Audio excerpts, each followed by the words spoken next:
What's going on, everybody? So tonight I'm going to start the conversion to the Switchblade key. I got this kit from SubiSpeed. I believe it's like 14 bucks or something like that. I thought it was a pretty cool idea. I went ahead and I cut the key blank at work already, and I'll go ahead and show you guys that process now.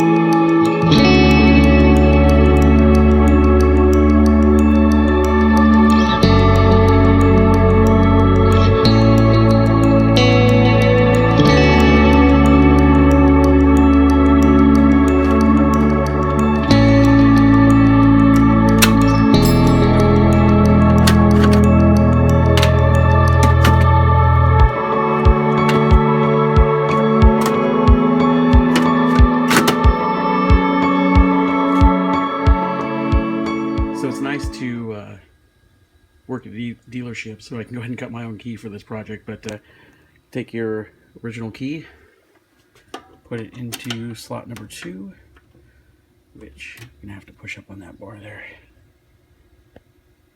As you can see, I have the key inserted. I'm going to go ahead and take the Switchblade key that comes with the SubiSpeed kit and put it in key blank number 1. Everything's good to go. So just press enter start.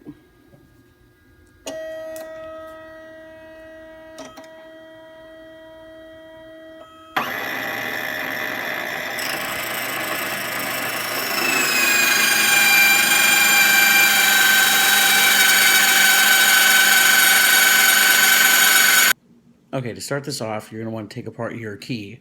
We're going to use the transponder that sits inside of it in the Switchblade. I kind of made the mistake. I was trying to do this a second ago and kind of set off my panic alarm. It's about 10 o'clock at night here, so hopefully I didn't wake up too many neighbors, but it is kind of difficult getting this piece into this. So I'm going to go ahead and pause the video for a second, and I'm going to try really hard to get this to work without setting off my car alarm again, and also unlocking my car so somebody can steal it. So let me go ahead and pause this, and I'll be right back. Okay, that took forever, but that is what it's going to look like when you actually get the piece in there.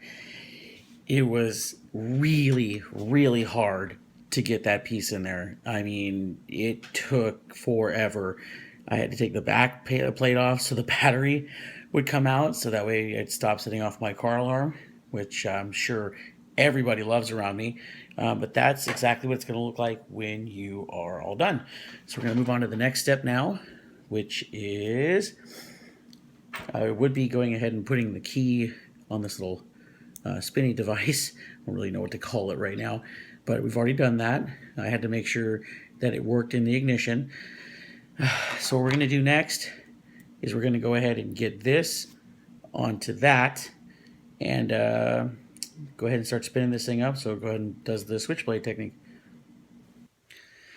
So you also want to take the transmitter chip out of your you could take it out of the original, which is this little thing right here. Or what they suggest also is cutting open your valet keys. And I'm not ever going to really use my valet key, but you want to just make slits in both sides, and it should move my knife out of the way here. You should be able to peel this apart. So I'm going to do this real quick, and I'll go ahead and show you what the little chip looks like. So this is a little microchip that you got to take out of your valet key. It sits right there where that slot is, and this is actually what gets programmed from the factory so that your keys will actually work in your ignition. So we're going to go and put this in the new key. I'm going to go ahead and wind up the cut key so that way it does the action that we want. It's really late, so that's why I can't think right now. And I'll go ahead and show you the finished product. So here's the backing plate. So we'll go ahead and take this spring here. The little, I don't know if you can kind of see it, but there's a little piece of that spring on the bottom that goes on this backing plate here. Let's see, catches on to a little lip that's right there. And then we take our key, and we take the cap. There's a little piece you'll actually press down on to make the blade flip out. There's one way to put this in here, and that's it. So once you get it to go through like that, once you get to go through like that, and you're all set. So you put it on to the spring like so, and you'll want to give it a couple of turns, and you want to go in the direction that the key is going to go ahead and flip in. So you just got to get this thing to go ahead and catch, and you'll feel it when it catches. So let's see here. This thing's being extremely difficult right now.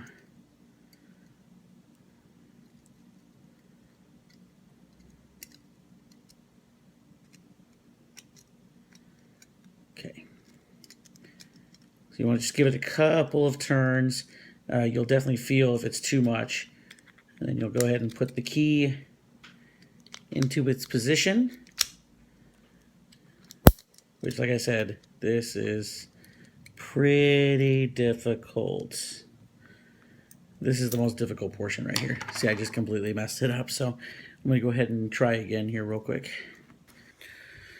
So after some attempts and fails, and then more attempts and a couple other fails, I finally was able to get the spring sprung where it needs to be, or turned where it needs to be, excuse me.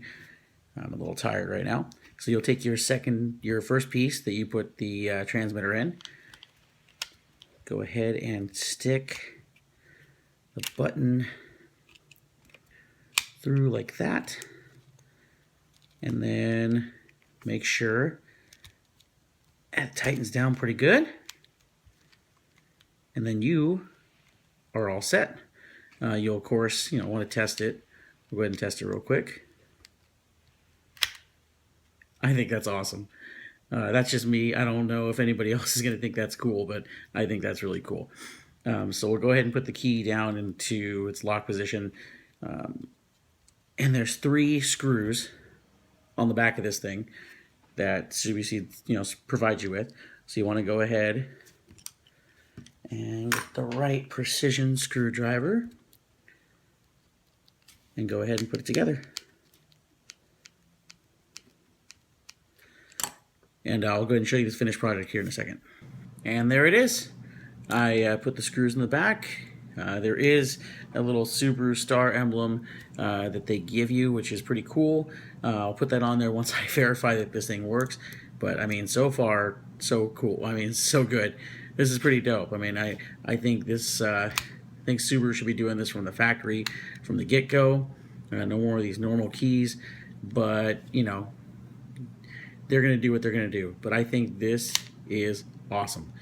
So I'll go ahead and test it, and we'll go from there. But this was, on a scale of 1 to 10 as far as difficulty goes to do this one, it's way harder than the things that I've been doing recently. Just as far as getting the buttons, lined up, getting the spring correct. I almost forgot to put the little sensor chip in there. But other than that, I mean, it's not so bad. And like I said, it looks amazing. So thank you. Comment, subscribe, any questions, feel free to ask. And till next time, guys.